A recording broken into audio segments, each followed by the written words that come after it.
2, 3, 4.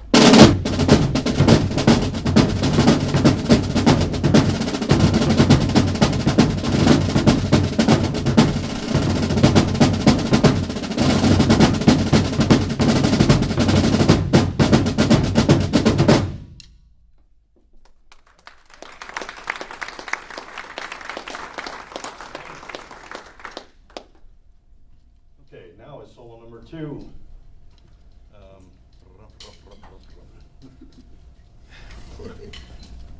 And by the way, this gentleman next to me, Bill Putnam, actually played these solos with us on the field. He was actually there at that time. That shows you how old we are. The youngster over here, Doug Morrow, a student of Doug Kleinhance's in the Bishop Kearney High School band. And he was also in the Rochester Crusaders 1977 and 78. And next we have Paul Halifax, who was from the original Lockport Blazers. And the Lockport Blazers was in 2 phases, the early 50s and 60s, and then they stopped for a while, and then he was in the Corps from the 70s and 80s. So that's us. 1 and 2 and 1, 2, 3, 4.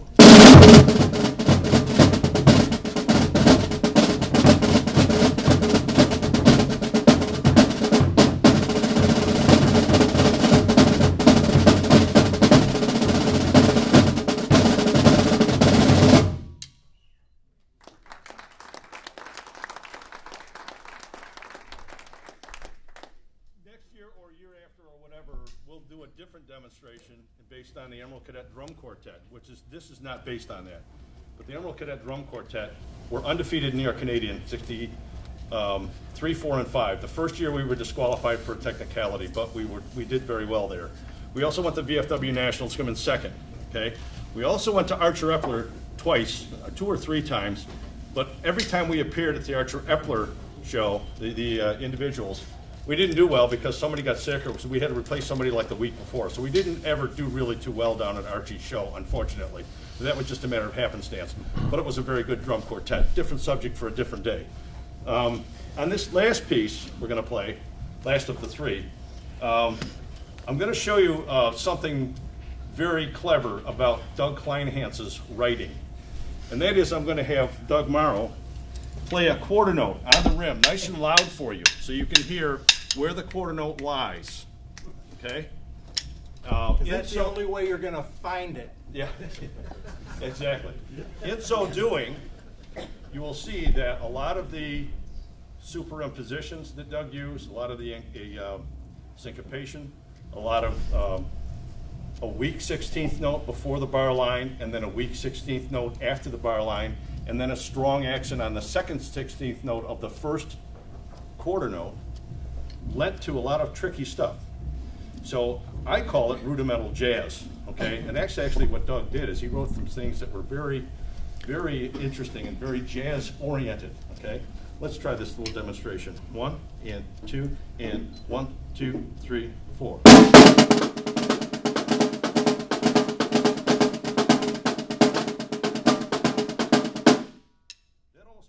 Sound difficult. Simple quarter note, it actually makes it sound difficult, okay? Where all of the different things lie in reference to the quarter note, which makes it very hard to follow. So let's try it. 1, 2, and 1, 2, 3, 4.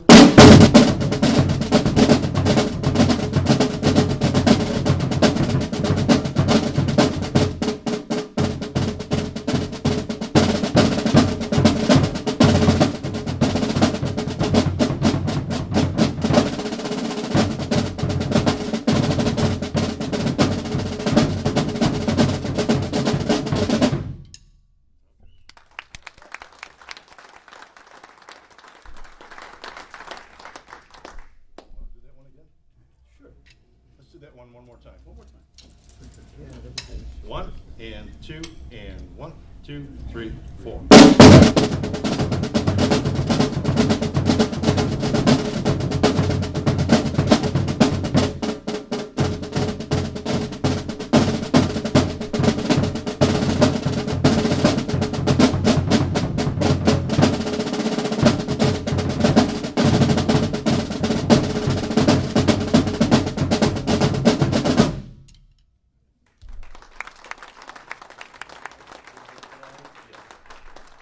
I'd also like to mention that, Bill Putnam is a publisher. He's had 15 solos written through, published through Kendor Music. He also did 2 or 3 years in the Army. 2 at West Point, 1 in Oklahoma. Okay, two years in West Point with the Hellcats, and 1 year in Oklahoma. Okay, and then this young man here, 2 years on the field with Crusaders, and also with the Bishop Kearney Band, and this young man, like I mentioned before, with the Lockport Blazers, and also with our group here.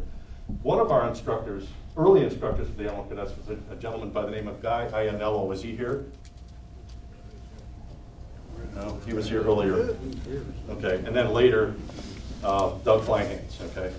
Now, the last thing we're going to do for you is we're going to play a piece from the ancient Rudimental era called Patty and the Handcart. And what we're concerned about, what our group is concerned about is basically doing this, okay? Is influencing all of you to somewhere in your repertoire, no matter what kind of, no, come on here. Come on. It'd be better if you were back there. Back? I mean, for me, I mean, do what you need. Somewhere in your repertoire, use something, play something of an original form without variations and adaptations. So this is our contribution to that concept, okay? Ending the handcart. 1 and 2 and 1, 2, 3, 4.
We'd like to end by saying that we hope to influence you to do the same thing in your groups. Go back and when you practice at home, pick out something from the old scripts, be it Downfall of Paris, be it Helena Wabash, whatever, and play it without adaptations and variations. And not to say to discourage adaptations and variations, but just play something in its original form so that we can all someday speak the same language.